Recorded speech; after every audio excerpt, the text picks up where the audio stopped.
I keep wondering is when are we going to be able to talk about like what the science has actually said about special case, post special case? Good news, good news.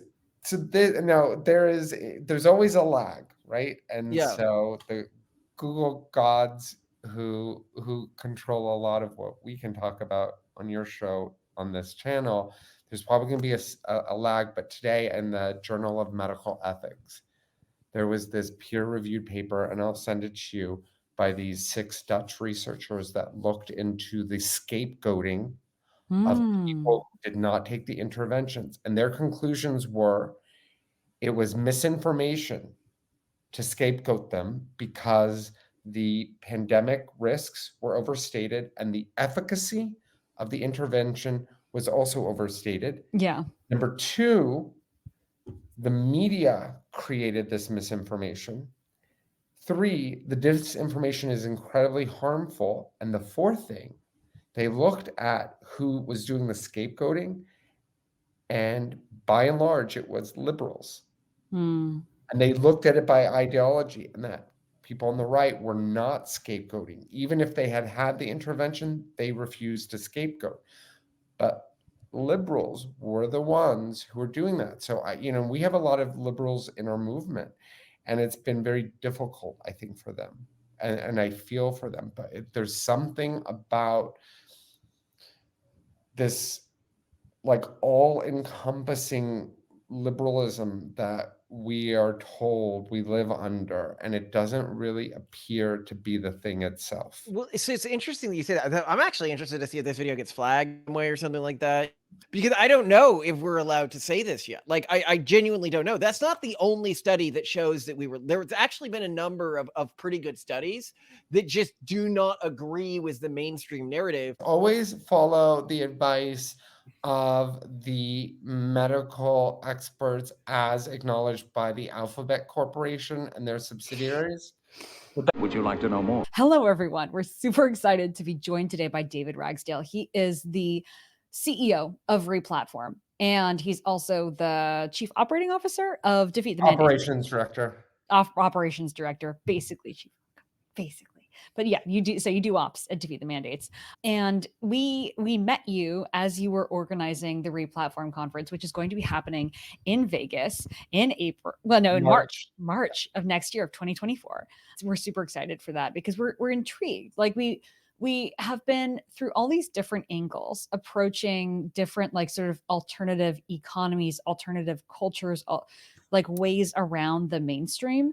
Because of course the pandemic had sort of been like a crisis of faith moment that was like the death knell on top of, I think, the crisis of faith that happened in 2016. So like when Trump was first elected, I think a lot of people were like, wait a second, like I was like it was very clear that like Hillary Clinton was going to win and that things were going to be a certain way. And then like that completely went off the rails. And then also like there was just this crisis of faith in the media after that. And then of course with the pandemic that happened again, it's like, wait, you told us that masks weren't important. And then you told us that they were important. And then it turned out that they didn't do anything at all unless they were fitted in 95s. So anyway, we feel like this has been a growing movement, but also it's so fragmented. It's so confusing.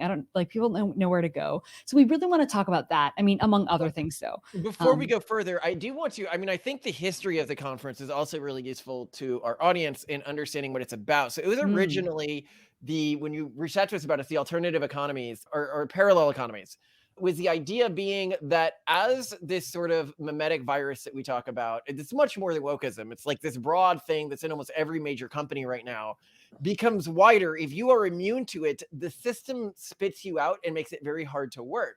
And so the primary way to compete with the system is through parallel economies or parallel information networks or parallel all sorts of things like this.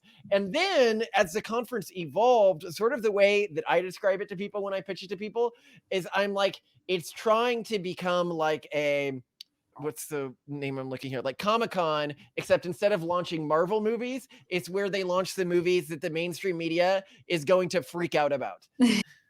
Yeah, so originally, when we were making Defeat the Mandates, our first rally at the Lincoln Memorial in January of 2021, we were debanked, right? And that was sort of a shocker.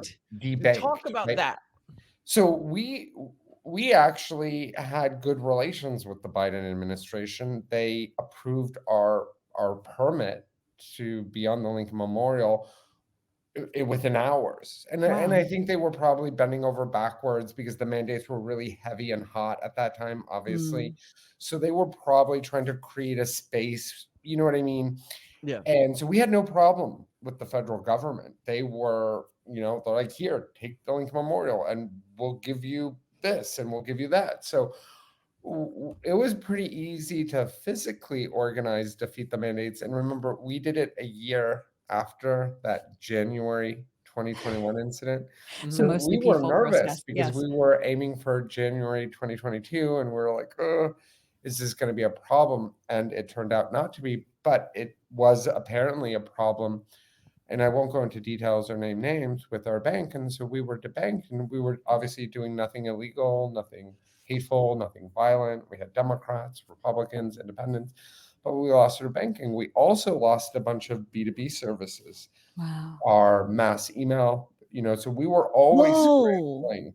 Okay, wait, did fine. someone try to cancel you? Was this like We someone were just canceled. spamming? Yeah, we were deplatformed, and it wasn't just like a social media thing. A lot of different B2B services that, my background, I worked at Live Nation on the festivals team. And you use, when you're making an event, you use a lot of these services, especially now. So And this is we something couldn't. that I've increasingly noticed when I talk to people where they've genuinely been removed from all the platforms, they're removed from like major platforms. One of the core reasons is they're talking about, I guess what I'll call for this podcast so we don't get in trouble, it was during the special K scare.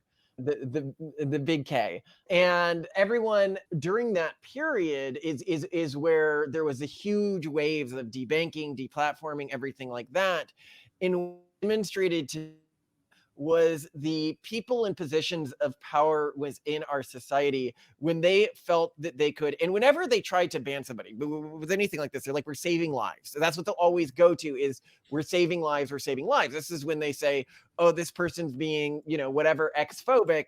They'll say they're inciting, attacks against a person, they're inciting whatever. But the evidence for that has always been fairly slim, historically speaking. November 20th was the Transgender Day of Remembrance, where we're supposed to remember the tragic deaths of trans people. The White House press secretary gave us a hard number of this year's trans victims in the United States. Today, on Transgender Day of Remembrance, we grieve the 26 transgender Americans who were killed this year. Year after year, we see that these victims are disproportionately Black women and women of color. No one should face violence, live in fear, or be discriminated against simply for being themselves. Yeah, 26. In a nation of 330 million people, where approximately 1% of them are trans, 26 of them were murder victims. That's a murder rate of 0.00007%. Considering that in 2022, there were approximately 21,000 homicide cases in the States, with that 330 million population, the napkin math comes out to the general murder rate of America being, I think, 0.006%? These are both incredibly tiny, so literally who cares, but trans people do seem to have a much smaller chance of being murdered. Rachel Richards, a conservative trans YouTuber, put out a video titled Who's Killing Black Transgender Women? In it, she points out that Black trans women comprise 66% of the 202 cases of fatal violence against trans people in the United States from 2013 to 2020. The article she quotes ties this surge of Black trans victimization to the rise of white supremacy and the far right in America. But Rachel digs up the individual cases and discovers the vast majority of the murderers of these Black trans women are actually Black men. All that being said, the Williams Institute did state that trans people are 4 times more likely than cis people to experience violent victimization, not including murder, like rape, sexual assault, or aggravated assault. The numbers are 86.2 trans victimizations per 1,000 people versus 21.7 cis victimizations. And so as a result of not really having evidence that these people are actually inciting violence, when Special K happened, everyone then was in this movement internally felt like now we can actually say they're killing people. Now we can actually say that this is leading. And so we saw the way that they planned to act always as soon as they felt they had the power to act in that way. which was complete banning of people from any sort of communication network, any sort of mainstream service.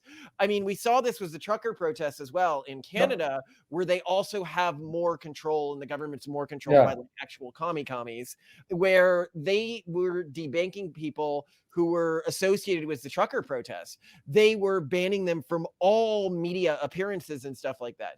And I think that this is where, for people like us, who may have been more towards like fence sitters, who may have been, I think generally people look at us and they're like, your politics feels a little moderate. And why are you so hard on the right side now? And it is because we saw what the left did the moment they felt like they had a little bit of authority, and they went just full totalitarian. Yep.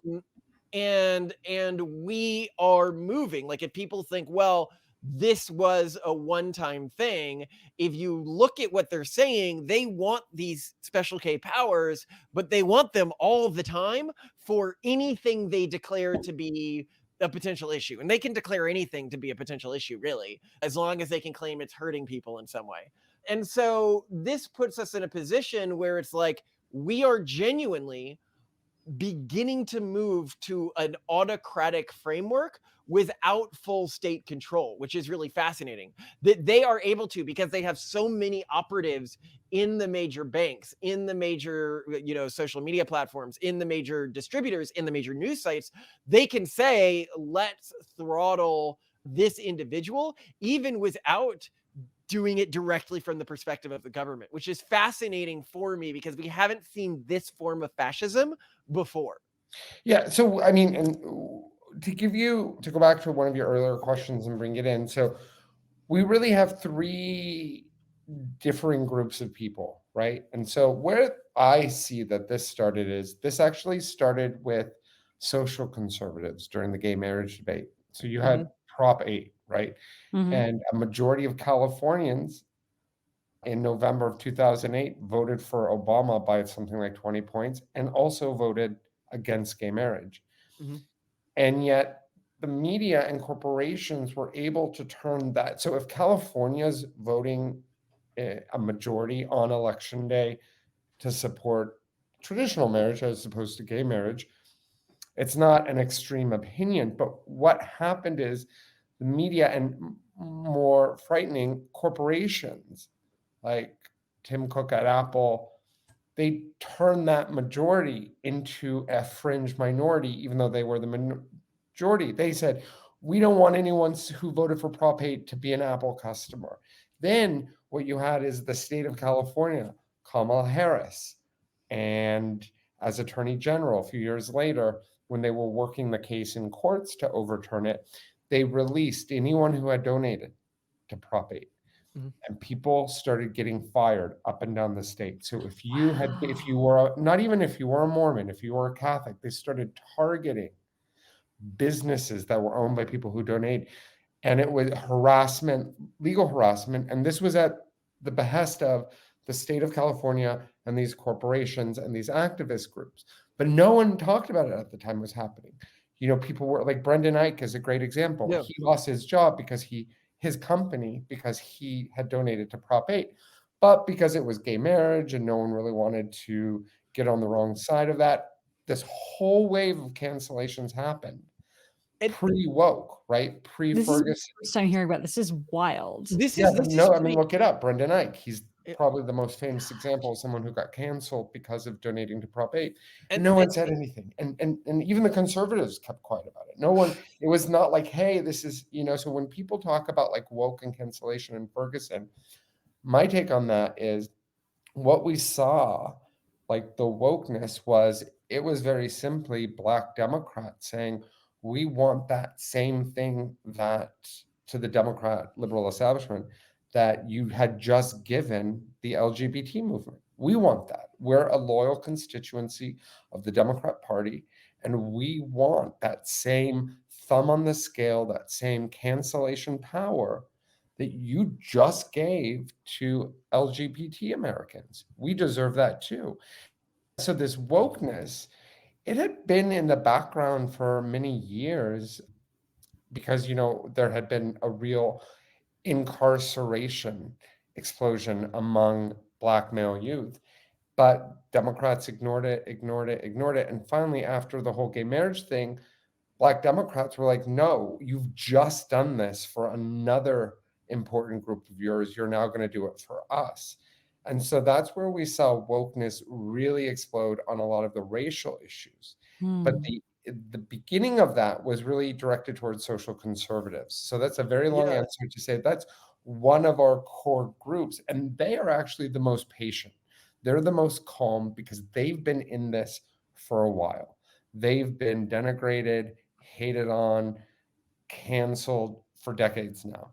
And so our social conservative people in our movement are very patient people, and they're not very surprised by stuff, right? They're used to it. They're used to being against the world.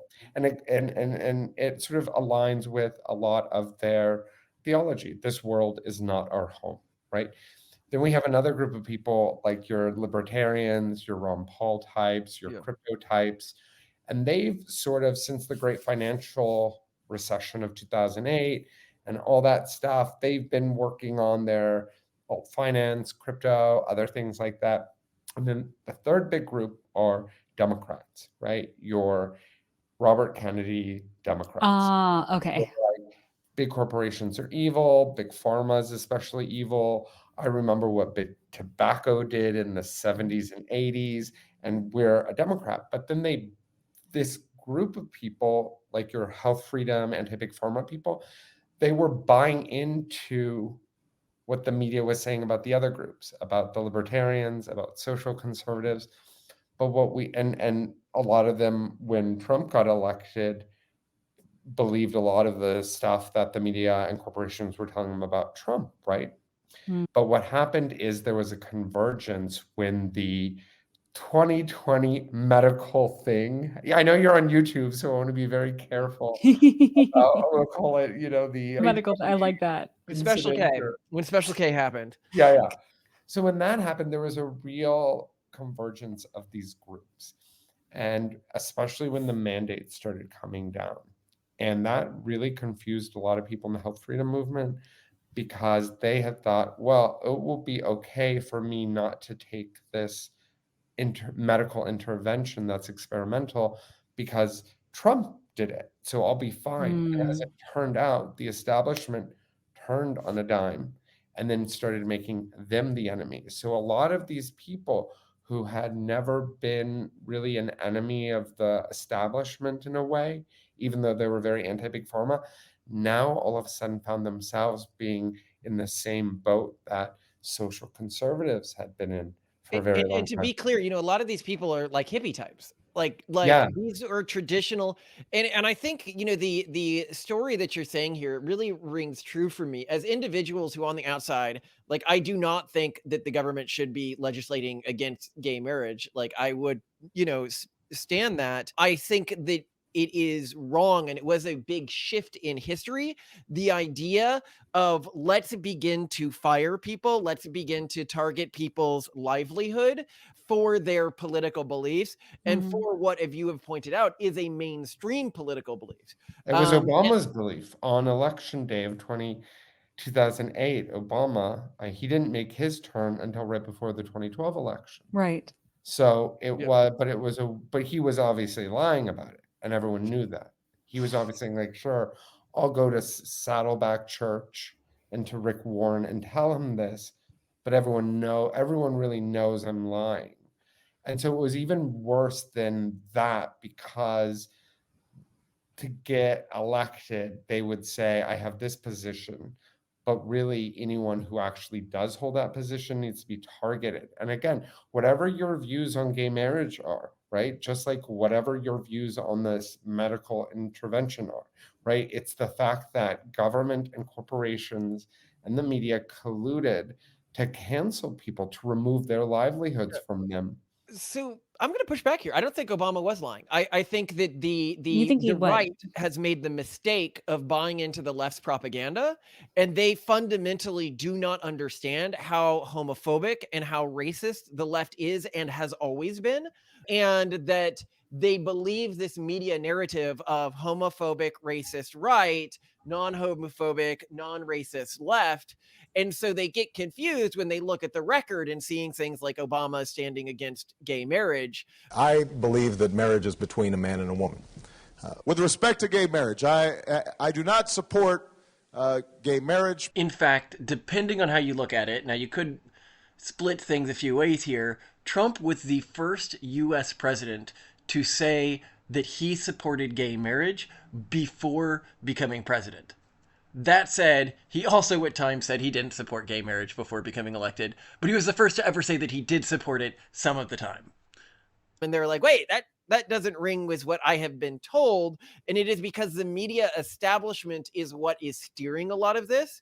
And it is what is steering a lot of these waves in a way that is incongruous with where the winds are actually blowing within each political party. What it is you have a fascist faction and a non-fascist faction now. A faction that thinks that it should be able to control what people think and exercise any political will it wants to if people are not thinking and acting like members of their cultural group, which is where I think things have stepped over the lines. It was Black Lives Matter. I actually don't know if it was tied to the thing that happened with the LGBT movement at all. I think that they had begun to build up a culture where it was okay to target people in this way. Like this just became normalized. This is what we do to people we hate. This is, people we dislike. We try to ruin their income streams. And then they begin to target that within this movement. And the media had begun to become so far left, even like mainstream conservative media outlets, that it had gotten used to just like lying or covering up, the mostly peaceful protest line, right? Like, oh, here's the mostly peaceful protest. And they had done this, as you had said, with the other movement. And then they naturally did it with this movement because they just got so used to how much power they had. And they got so used to the belief within the leftist media that there is a rightist media that's opposing them.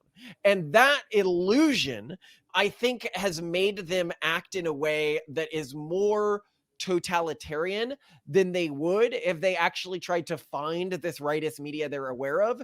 And they realize that no, this rightist media is actually like mostly banned from social platforms now. And there really are not two sides to the spectrum. There's this one side that controls most of the companies in the country, most of the political apparatus in the country, and most of the media organizations in this country. And then there's another side, which is almost entirely silenced at this point. That's interesting. I look at, I'm obviously very interested or influenced by Evola and Carlyle. And, I tend to think everything just is post hoc justification for whatever you have a political formula. And, my background, I did classics in economics at Claremont. So I tend to look at these things like more like, we've essentially been living under like a Whig patronage system since Queen Anne's time. So elaborate on and that. So it's just like, if you look at like Google the Whig ascendancy and realize that we've essentially been living under that for several hundred years. Elaborate, go deep. I want to hear conspiracy theories. I want to hear, I mean, it just goes back to patronage, and it just goes back to, and if you look at Western conservatism, it's just always been a waiting room for losers. And it's where anyone who the controlling liberal, right? It's all factional management for the establishment. So the liberal establishment, which everyone in an English-speaking country essentially lives in, and most Western countries since World War II live in too, there's always going to be a loser. And so you just be like, okay, loser, you're now called a conservative. Go hang out there. That's fascinating. I got to push back strong here. And I think that this is true and it's backed by the evidence, which is if you look even just 25 years ago, the Conservative Party had the large corporations on its side. It was the party of moneyed it was a party of success, a party of people who had been economically successful and the large corporate institutions, whereas the progressive institution had the academic institutions and the bureaucratic institutions. What has changed is that now they're all on one side. Do you disagree with that? I do. Yeah. So if you go back, I mean, if you go back, even you can go back to the 80s, you can go back to the 70s, you can go back to the 60s, 50s, right? The American corporations have always been incredibly progressive institutions, right? A lot of American corporations were even, it goes so far as to say, were even extremely supportive in many ways of the Bolshevik Revolution and Lenin and Stalin and trying to get in contracts with there. I know we only hear about, you know, what IBM did in Germany in the mid-century, but more corporations were involved in the Soviet Union. Not only that, but even if you go back to, like, let's go back to Reagan's days, what you'll see is, yeah, of course, Reagan was a Democrat and he was a liberal in many ways, right? Most ways. And he was not about, he didn't reform welfare. He didn't even cut discretionary spending. He was a supply sider. And all that, the Reagan Revolution, and even Thatcher was a liberal. Their whole point, and they talk like, oh, we need to reduce the size of state. None of that happened. And they didn't actually believe in it. Their only mission in life was, hey, the way to pay for this is we cut taxes. That was their only formula, which is we actually like this big welfare, as do corporations, right? Corporations love the Great Society. Corporations, all they didn't like were the high taxes. And so when you saw corporations becoming close, and they were never close on the social issues, even in the 80s, corporations were donating to Planned Parenthood and going in the newspapers and saying, well, I wish the Republican Party was a little more, you know, liberal, socially, fiscally conservative, right? They were trying to spin that for decades. And, you know, this whole notion that these corporations, it is true that these corporations have been getting increasing permission, right, to talk about things that they wouldn't normally have talked about. But that's not a function necessarily of their politics. It's a function of the taboo going away, right? So there's no longer a taboo for corporations to tell customers, if you support this, don't you dare come to my shop. And that's what Apple did. That's really interesting. Yeah, and That's this what is a new Apple, thing. Yeah. right? That's what Tim Cook said. He said, if you support this, don't come to my shop.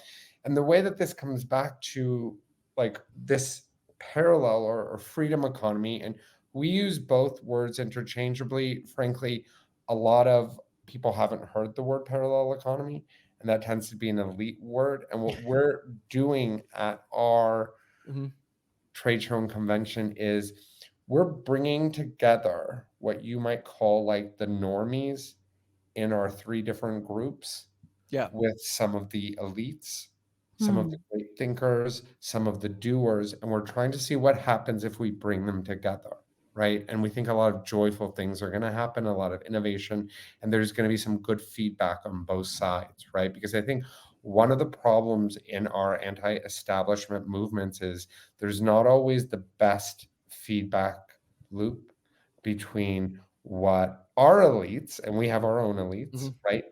What we're doing, what we're saying, what we're messaging, and then what the base, what it is that they actually need, what it is that they're struggling with, right? So that's what we're trying to do, because we want to build, like, the parallel economy can be grifty, right?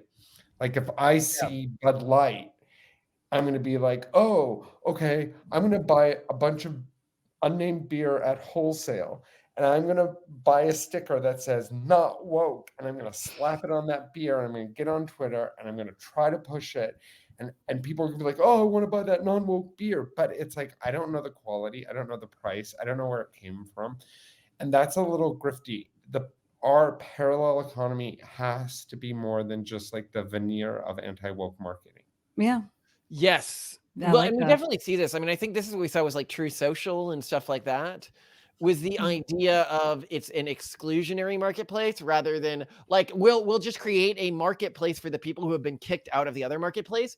And if you look at what we're trying to do as the Collins Institute, we've taken a very different approach, when we launch it, which is we want to create an educational system that is not for people who are afraid to send their kids to the public school, but that is inarguably better than these existing institutions.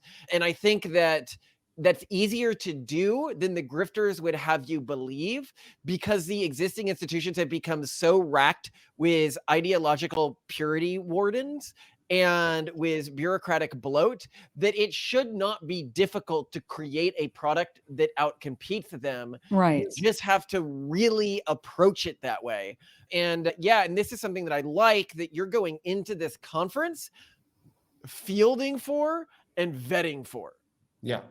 And we have two, so there are two a little bit competing models of the parallel economy, and we are not deciding on which one. We're going to feature both, and it's based on something you said. There's a access model where we want to build, like, and I hate to use this because I've just attacked the whole Whig model, but it's called the classical liberal model, right? Where you're like, hey, I just want to buy a pair of jeans. Stop talking to me about abortion or about mandates. Just sell me the stupid jeans, right? That's one model of the parallel economy. So it would be like access to all. It's not promoting any values. It's decentralized usually. It's not neutral, but it doesn't promote anything more than the product itself, right? That's one model. There's also a second model, which is very much values aligned, where you're saying, and this works better for some products than others. For example, a pro-life diaper company, right? The CEO of Public Square, Michael Seifert, I'm not pronouncing it that way, his wife came out with this pro-life diaper company. Now, to me, a values, that makes sense, right? That values alignment for that product makes sense to me, right? It doesn't always make sense. But on some things, you have people, often social conservatives, but not all. We also see this in the health freedom movement, where if you did not take that intervention and you were attacked for it, you are probably more likely to want to purchase health goods and services from people who share your values on that issue, right? But on other things, like maybe some tech things and some financial things, maybe you don't want values aligned. You actually want products or goods or services where it's all about neutrality of access, right? So it's a mixed bag, and there's a lot of debate in the parallel economy about that. And we're not taking a side on that. We're going to have people from both sides. And there's probably going to be a lot of heated discussion about it at the convention. Which makes it way more fun. So Yeah. So one thing I'm actually curious about when it comes to like people being shoved out of the mainstream economy and sort of forced into parallel economies. Personally, I've only encountered two people who've told me about how it's been, and in each case, they were specifically targeted by either one group or one person. And that one group or one person is the one responsible for like shopping them around and basically sending this like form letter to all of their banks, every new employer, like every existing employer. You know, this person did this, this, and this, like these crimes against our culture. You know, how dare you have them with you? You must remove them. And so, for example, like, well, one of these people preempts this and lets every new employer or contractor like know, like you're going to get this letter from this person, just heads up. Whereas like this other person, another person that we know this happened to, just like literally just removed himself. So my impression is that often like it's this really weird situation where like everyone on the receiving end of these messages who's part of woke or mainstream culture is just going to comply, but that it's actually a very small number of people or actors in the world that like will take the time to remove these people. When you got unbanked, get woke, go broke. Like it's not actually a big audience that they're appealing to. It's just the perception of a big audience due the very to squeaky wheel. unemployed, Yeah. which is that people who don't have jobs or are friends or other things going on have more time to make a stink online. However, are you seeing this happen in different ways? Because I also think that people should know a little bit more about like the mechanics of how this happens, because I think this is going to happen to more and more people. People should know the signs to look out for, know how to preempt it or what to expect. When you were unbanked for the Lincoln Memorial rally, do you think it was one group? Do you know who it was? Or do you think that the impetus actually came from banks and other providers directly, like from within them? That's a good question. So we were definitely the target of, I think we were in the Twitter files as Defeat the Mandates. We were suspended several times from under the old regime on Twitter. It was funny. It's a really mixed bag because I do feel that on the one hand, we were targeted by a lot of these Twitter COVID doctors, right? Where they got a lot of prominence and they got a lot of very suspicious amplification, and I'll just say that, during the 2020 medical global emergency. Right. And so we were definitely targeted by them.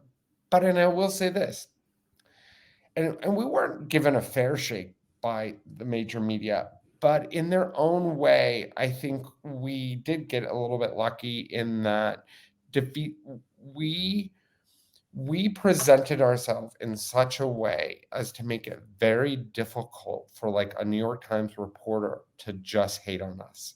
Like in everything we did, we put like everything, like we have people from all parties, we have people from all vaccination status, we have people from, we did do, I think, a good job of making it hard to be hated on. And so we got a lot of backhanded positive coverage from like the media, which is odd, right? So, so it's hard to say, like, and as a group, we weren't targeted by like certain groups that now go around telling Elon they're targeting him. We've never been targeted in that way. But we did get debanked. So, and we weren't really told why. And for us, because of the period of time we were in, we didn't have the energy to like, we just had to find a new bank.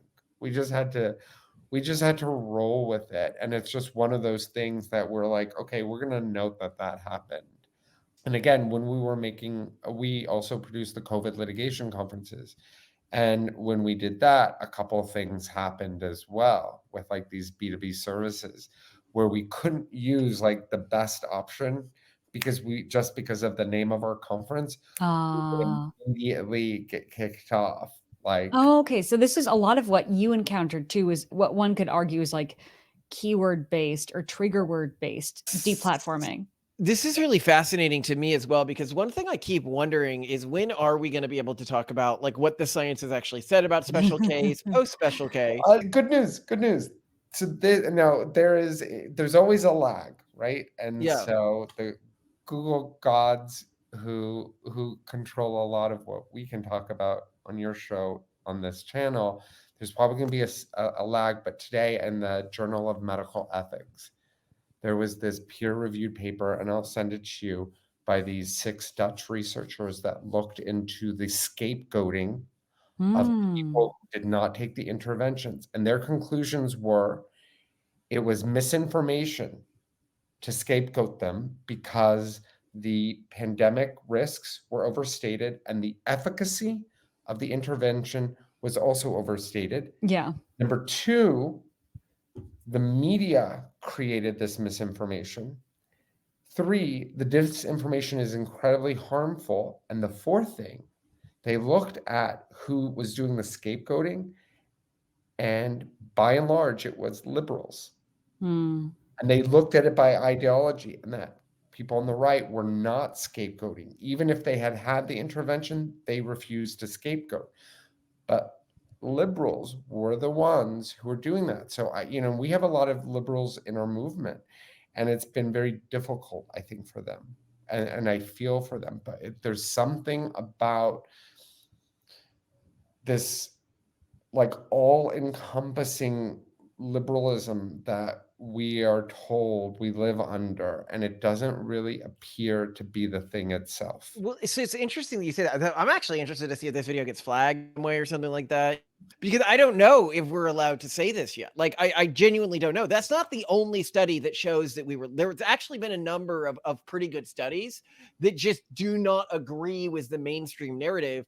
And they have been put out in mainstream publications, like mainstream scientific publications. But like for a lot of this stuff, like, I don't know, like we know a lot of stuff about Special K that even isn't in the media that one day I do want to be able to share, because we have a lot of friends who are very well connected in large pharmaceutical companies and very well connected in the testing that was being done on this. One of our best friends actually runs the mask lab at Cambridge. Oh, wow. Or is it Oxford? I don't know. One of these places. It was time. Yeah. Well, what if But we say this? Always follow the advice of the medical experts as acknowledged by the Alphabet Corporation and their subsidiaries. Would I that agree. Yes. I think always that do is what what we need to Alphabet do. tells you to do? Well, they're very good at determining what's true and what's not true. And you know how I know that they're good at determining this? Because when they determine something's not true, people stop saying it. So why would that happen if they weren't good at determining what's true and what's not true? So, no, another thing that's really interesting is, you know, you talk about progressives, and I think we could have been thought of as traditionally fairly progressive minded in a lot of our belief systems. Like, you know, I'm really pro gay marriage. I do not think that the government should be getting involved in this. But then I look at where things have gone, and like Special K was the moment where I was like, okay, you guys have sort of lost track. You're going like full totalitarian. And then recently, you know, we've been talking to our friends who are on the fence recently, and they're like, wait, like they're just like pro Hamas now? Like, are we fucking serious? Like, I did not think they had gotten just like out there supervillain comically, like at the front level, like just evil. Like they're doing like pro Hamas protests where they're not like let's find peace. Yeah. It's like, yeah, Hamas is in the right. These people are colonizers. Let's kill them all. Yeah. And I think for a lot of people that was really shocking because they didn't realize, you know. And then there was and a lot of people. I want to be clear. I think, you know, Black people in American society do not get a fair shake. I think that the police violence against these communities is horrible, but I also think that the statistics show that if you look at the Black people in these communities where this violence is taking place, they do not think the solution, the majority, is to defund police. This is mostly a white movement. And we were joking about having an episode where the title was, "Why do criminals want to defund the police?" But it's a problem because a lot of these people who are pushing for this, they have an antagonistic view towards police because police have primarily, and this is what's going to be the case if you are a middle or upper class white person who regularly breaks, you know, laws in regards to things like drugs and stuff like that, your view and your relationship to the police is going to be primarily antagonistic, whereas it's often not in these poorer communities where they have in part an antagonistic relationship with the police because the police do treat these communities unfairly, but they also can reduce crime in these communities and stuff like that and improve the daily lives of citizens. And so this is I think for a lot of people, they're like, okay, so like criminals want, it's like a group of criminals who want to defund the police and who are pro Hamas and who, when they gained the littlest bit of power, immediately started firing and debanking like everyone who disagreed with them. Like, am I really still on the good guys side? And I think that it's become increasingly unambiguous, not that the Republicans are good guys at all, but they're not like comically evil anymore. And I think there were times in American history where they were, you know. I think if you look at like actions we took in South America, you know, under some Republican leadership, I think that was pretty comically evil stuff that was done. But no, so on that front, I actually have a question here for both of you. Yeah. Because, you know, there has been this huge crisis of faith in government and institutions, et cetera. But this is like definitely not the first time that government and institutions have lied to us, either knowingly or just not really known what they were doing at the time and like did the best they could, but misrepresented things to the people. But there wasn't this same like crisis of faith of like, oh my gosh, I can't trust this anymore. Like, for example, at the university where Malcolm went for undergrad in St. Andrews, like still some of the old houses, you can see metal has been clipped off of like the fences outside old houses. And this was part of, we assume that this was cut off at a time when, during World War II, Winston Churchill had encouraged citizens to contribute metal, like pots, pans, pieces of their fences for use in the war effort. And where did that go? It was all dumped. It wasn't actually used, but Winston Churchill had sort of decided, like, we need to give people an ability to like feel like they're contributing. Well, he also very famously did that because he wanted to punish Stanley Baldwin, who had been the two prime ministers before him, and so he ruined his gates on purpose. And he said, I'm gonna get Baldwin's gates, because Baldwin was like excessively proud of the gates to his country house or something. Oh And my Churchill, God. who was not a, there's another side of Churchill that's in 100 years going to come out. Churchill wanted to get Baldwin's gates. The only way to do that was to get everyone to do this nonsense thing where, like, oh, we're going to do these clippings and that's somehow going to help. I wouldn't was put it out of past spite. him. Yeah. But see, that's the thing is, but then like after that, there wasn't this whole like, well, we can never trust the government again. No, Like, but here's the thing. Churchill was fighting against actual Nazis who were committing an actual genocide. Progressives now are like, they have learned they can just call anyone they disagree with a Nazi, while they are literally supporting a group that stated aim is genocide of the same people the Nazis tried to genocide. Wait. I know, I get that. But like, let's talk about the great health scare of the year 2020. Like, I think that a lot of the initial like mandates and orders that were released were like in good faith. People were panicking. They're just like, don't wear the mask, you wear the mask, like whatever. Like they just didn't know yet. And they were making a lot of decisions and not thinking through things fully and running around like chickens with their heads cut off. Like this wasn't all in bad faith. Like I'm definitely going to, do this to hurt these people. No, it wasn't bad faith, but it was, I have a little bit of power now. This is how I act when I feel I have a moral license to do all of the things I always felt like doing. Bush did this to an extent after 9/11. So you think, well, but nobody know, like back to the Churchill example, there was social indulgence in that too, like personal indulgence in that. So what's the difference? They were fighting literal Nazis. Like, what is confusing about fighting Nazis? Nazis are there is no way that you can like remedy Nazis. There's no way you can be it's fighting Nazis, but also like satisfying a personal agenda, is that the worst thing in the entire world? By the way, you've fallen off. I know. I don't know. My camera died for a second. I'm going to replug it. I think the different. I think, like big picture. I think our system is coming to its sell-by date, and I think people are realizing that. And I think if you had to give a name to a system that we've lived under for a long time, we would have to call it liberalism. And I think that what people are trying to do is figure out what's going to come next. And I think that people don't necessarily for example, even within Replatform, the health freedom movement, we have people who are like, yeah, I'm allies with social conservatives. I want to build tools with them to build some new thing, but I don't necessarily want to live in the same new thing as them, right? And so it's like, are we building out these intentional communities or economies to accommodate what we think will be our tribe?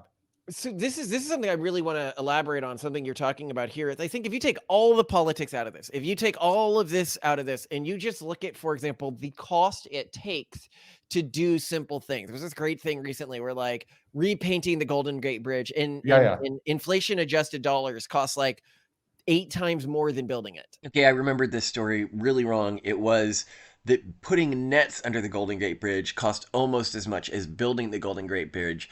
And here is a great video analyzing the truth of this report. The U.S. Department of Transportation publishes a Golden Gate Bridge fact sheet, and it says that the Golden Gate Bridge was constructed using a $35 million bond. Construction began in 1933 and was completed in 1937. It was completed ahead of schedule and $1.3 million under budget.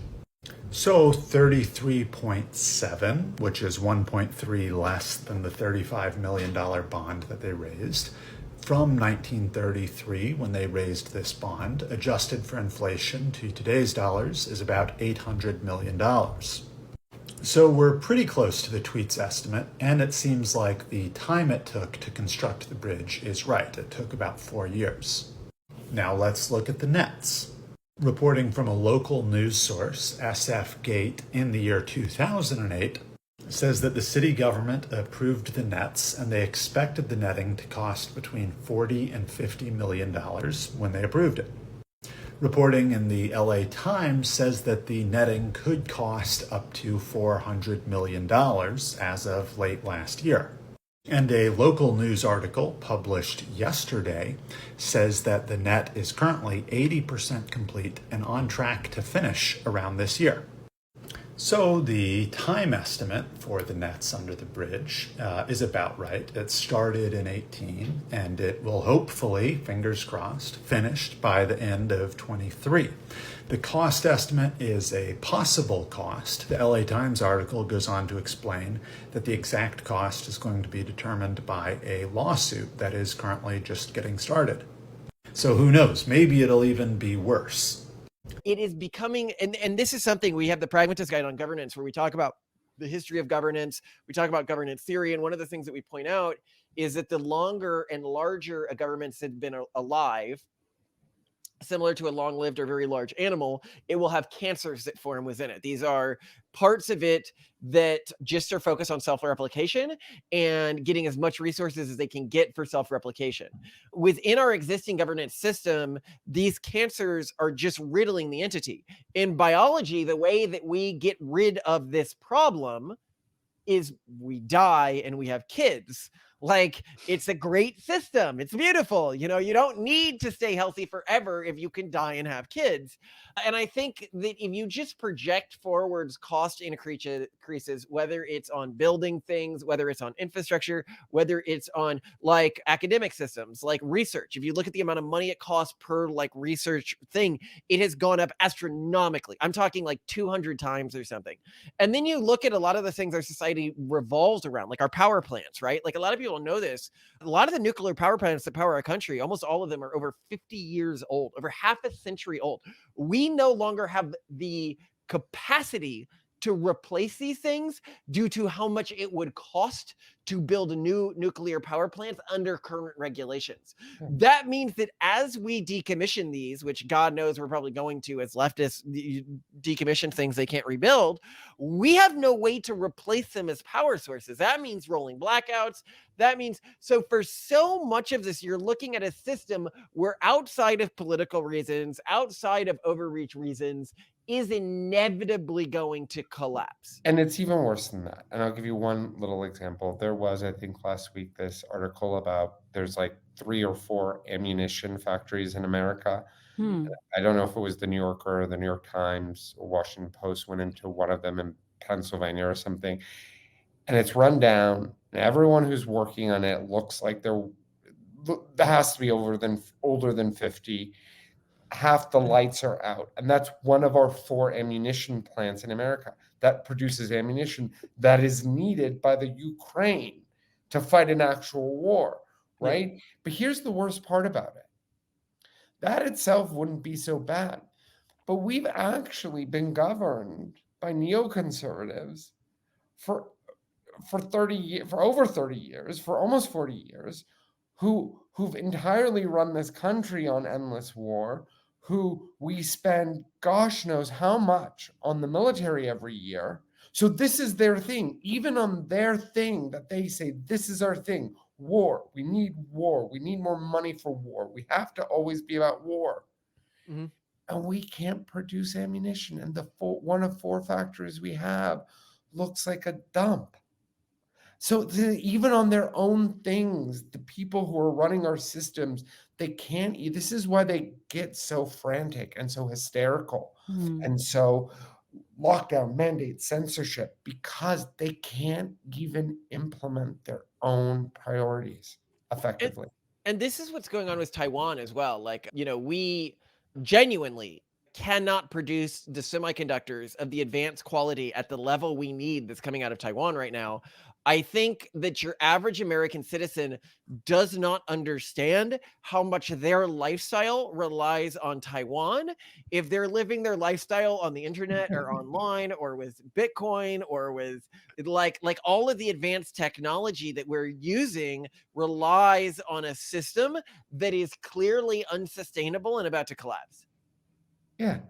So that's why we have to build something different. And that's why we have to have like our really super elite intellectuals who are into this, and we have to have the normie people, and we have to have the cheesy people, and we have to have the health freedom people and the social conservatives and the libertarians, and we have to bring them together because we may not all end up in the same tribe when this thing shakes out, but we can build tools together. Well, and this And is that's why what we want investing to in do. parallel economies makes a lot of sense now. If you are an investor and you're thinking like, well, this parallel economy thing, nothing has come of it yet.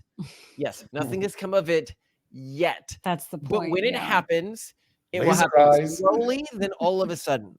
And the people who built their houses there ideologically, like our little ideological, you can look at like people are like, well, you're othering yourself from the system. Why would you take this risk? And it's because we see things as intergenerational, and I know where to invest. I Mhm. know that either us or our children will be rewarded for the ideological camp that we are building on the side that's obviously going to win when the other system collapses. So be ready for that, and be ready to remember what the other side did to you. Yeah. I mean, to the extent that one should always be cautious about wolves and foxes, especially when they come to you dressed as sheep, one should always be weary and look at past behavior as potential, a guide to future behavior. But at the same time, again, even for people who are like, okay, so a lot of people, very oddly, I think, but they do not react well to the word ideology or any variation of it. Ideological. You know what I mean? For whatever reason, they've been trained to think of that as a bad word, right? And so same with political. If it's interesting how those two words are bad words, even though we live in such a system, but it is what it is. But again, the only ideology you need to have to be in the parallel economy as a decision maker, an investor, consumer, an entrepreneur is we should start building tools because this mainstream thing looks a little shaky. That's it. That's the only ideology. You have to have the ideology of I can see what's happening. Yeah. Well, and I think that this is also really interesting. I mean, we talk about hucksters. Any economy, any new thing like this is going to attract hucksters. I think this is another thing. We've done some things about it. Is a lot of people can be very confused as to why people think crypto and Web3 has so much value. It is because it is one of the potential places the parallel economy might emerge from, but it isn't the only potential place, and it's useful to, I don't even think it's the most likely potential place where it's going to emerge from, but for people who can invest in things, it is the easiest to invest in place where it might come from. And so with your conference, hopefully you begin to create new nexuses of where it could come from that I'm excited to see. And this has been fantastic to chat with you, and we're really excited to be speaking at this conference. Yeah, we really look forward to your panel and your keynotes, and it's going to be a great time. We're going to have a lot of fun, most of all. It's going to be a lot of fun. I love this. Well, and it's going to happen, and it's a great place. I mean, charter cities. This is also why we're really involved in charter cities. That's an example of like where a parallel economy could happen. These are cities that basically have their own governing structure and are separate from existing governances. So there's so much to talk about in regards to parallel economies, and I'm really excited for where it goes. And I think that when people look at a space, they can say that space is full of scam artists, therefore it's not the future. And I would say, look historically. Wherever you have seen a cluster of scam artists in the past, it has been the future. Look at the dot-com bust, right? It's like the dot-com business is a bunch of scam artists, and then it busted, and everyone was like, you see, that's proof that the internet is full of shit, and nothing's ever going to come of this thing. Con artists may be con artists, but they have good taste. Exactly. Right? That's such a good way of putting it. Dirty, rotten scoundrels. They had excellent taste. Have a spectacular day. Yeah, and we will see you in Vegas in oh God, it's March. In March, it's so soon. Yeah, What are the exact March dates so people can register? Yeah. Well, and also like what is just go to the website replatformvegas.com. Perfect. Good. And is registration open? Yep. Good. Okay, cool. Well, then if any of you guys are coming, we'll see you there. And David, and I want to make clear this episode is not an endorsement of any naughty or cancelable opinions. We do not We do not think naughty things on this show. We No. only think sexually deviant things, which are not naughty anymore. Yes. Those are all okay, but Yeah, we're sexual deviants. We're no, yeah, nothing else. That's fine. all right, have a good one. Thank Yeah, you thank you guys. so much. If you want to check out this conference, the promo code BASED, all capital, well, I don't know if it's capital sensitive, but BASED, all capital at least, will get you 10% off both tickets and exhibiting. So, always want to save you guys money where I can.